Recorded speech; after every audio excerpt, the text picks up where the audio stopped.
அப்படின்னா பாறை மீன். பாறை மீன்னா சில இதில் வந்து வெள்ளைப்பாறை சொல்லுவாங்க, மஞ்சப்பாறை சொல்லுவாங்க, அந்த மாதிரி பாறை மீன்.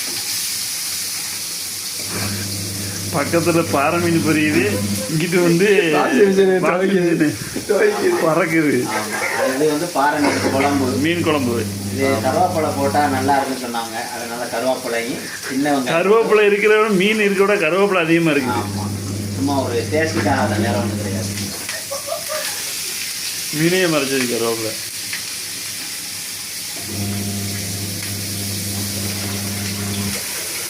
சின்ன வெங்காயம் கொஞ்சம் கடைசியாக போட்டுக்கலாம், ஒரு இது மாதிரி மசாலா மாதிரி செய்கிறதுக்காக. நீங்களும் இந்த மாதிரி ட்ரை பண்ணி பாருங்க, ரொம்ப நல்லா இருக்கும்.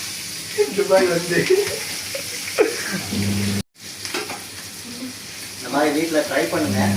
ஆனால் ட்ரை பண்ணி வந்து நீங்கள் மட்டும் சாப்பிடுங்க, யாரும் கொடுக்காதீங்க. ஏன்னா வந்து அது நல்லா இருக்கா நல்லா இல்லையான்னு தெரியாது. ஸோ அப்படி இருக்குது. இப்போ போட்டுக்கிறோம் அந்த வெங்காயத்தை போட்டுக்க வேண்டியதான்.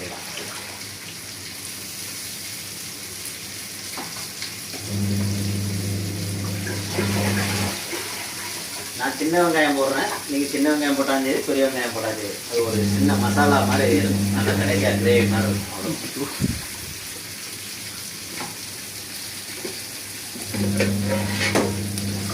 இது வந்து பாறை மீன் குழம்பு. மஞ்சள் பாறை சொல்லுவாங்கள்ல, பால் பாறைம்பாங்கள்ல, அந்த மீன். இது எப்படி இருக்குன்னு பார்க்குறீங்களா? உடச்சி விட்டுறாது, வைக்கிறதுங்க உடஞ்சிது.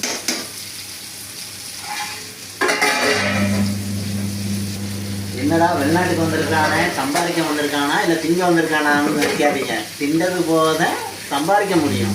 அதனால் நல்லா சமைச்சு சாப்பிட்டுட்டு அப்புறம் சம்பாதிக்கக்கூடிய வேலைகளை பார்க்கணும். நல்லா அறிவு நாலேஜோட நம்ம அடுத்தடுத்த வேலைகளை படிக்கிறோம். ஃபஸ்ட்டு சாப்பாடு தான் மெயின், அப்புறம் வேலைகள் தான். வேலை வந்துட்டோம்னா அதான் ஃபஸ்ட்டு.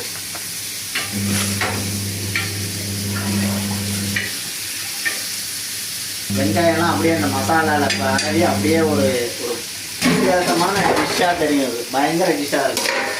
அப்படியே மீன் குழம்பு வந்து பேட்டிக்கு இருக்காப்புலையே தூண்டி வச்சிடக்கூடாது, சிம்மில் போட்டு வச்சுருவாங்க. இல்லைன்னா ரொம்ப குழம்பு ரொம்ப ட்ரை ஆகிடுவாங்க.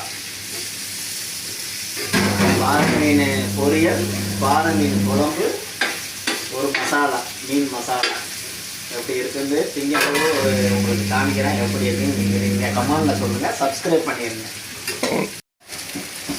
அவ்வளோதான். இந்த பொன்னிறமாக வந்துடும். கருவேப்பிலை வெங்காயம் எல்லாமே பொன்னிறமாக வந்துடும். அவ்வளோதான், முடிஞ்சு. பார்த்துக்கிட்டு ஆஃப் பண்ணிடுறோம்.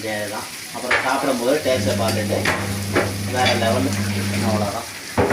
சப்ஸ்கிரைப் பண்ணிடலாம், மறந்துடாமல். மக்களே சொல்லுங்கள் இதுக்கு என்ன பேர் வைக்கலாம் அப்படின்ட்டு கமெண்ட் பாக்ஸில் கமெண்ட் பண்ணுங்கள். சப்ஸ்கிரைப் பண்ணிடுங்க மறந்துடாமல். ஒவ்வொரு சப்ஸ்கிரைபரும் பண்ணால் தான் அடுத்தடுத்த வீடியோ போடும்போது உங்களுக்கு நோட்டிஃபிகேஷன் வரும். இது வந்து பாறை மீன். இது வந்து பார்த்துக்கலாம், கருவேப்பிலை சின்ன வெங்காயம் போட்டு அப்படியே ஒரு டிஷ் பண்ணியிருக்கோம். இதுக்கு என்ன பேர் வைக்கலாம் சொல்லுங்கள்.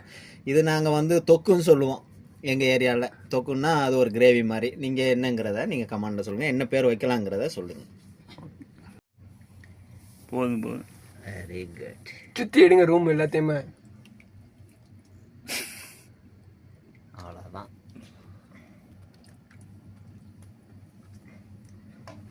பாறை மீன், வஞ்சர மீன்.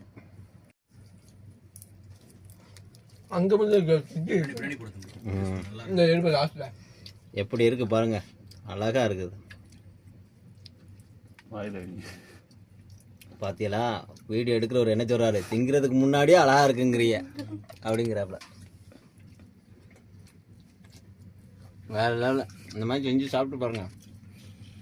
சார் எப்படி இருக்கா? Super sir. விஜய் சார்